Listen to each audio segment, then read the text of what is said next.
Elon Musk n'est plus l'homme le plus riche du monde. Hier, il s'est fait détrôner par Larry Ellison, le fondateur d'Oracle. On vous explique. Pour rappel, Oracle, c'est un mastodonte des logiciels et du cloud, et l'entreprise vient de publier un bilan trimestriel particulièrement positif. Dans le détail, Oracle a annoncé un objectif de chiffre d'affaires de 144 milliards de dollars d'ici 2030 pour ses infrastructures de cloud, contre 10,3 milliards en 2025.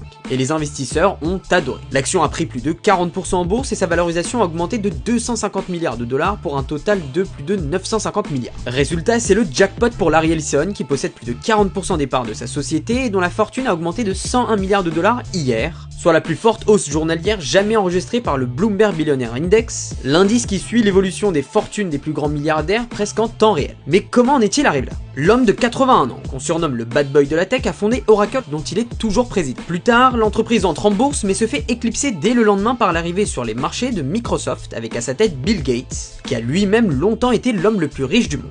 Mais aujourd'hui, fini d'être dans l'ombre. Les derniers résultats trimestriels d'Oracle ont dépassé les attentes, et l'entreprise s'attend à toujours plus de croissance avec une hausse de 77% de son chiffre d'affaires du cloud entre 2025 et 2026. En parallèle, elle a aussi annoncé des partenariats avec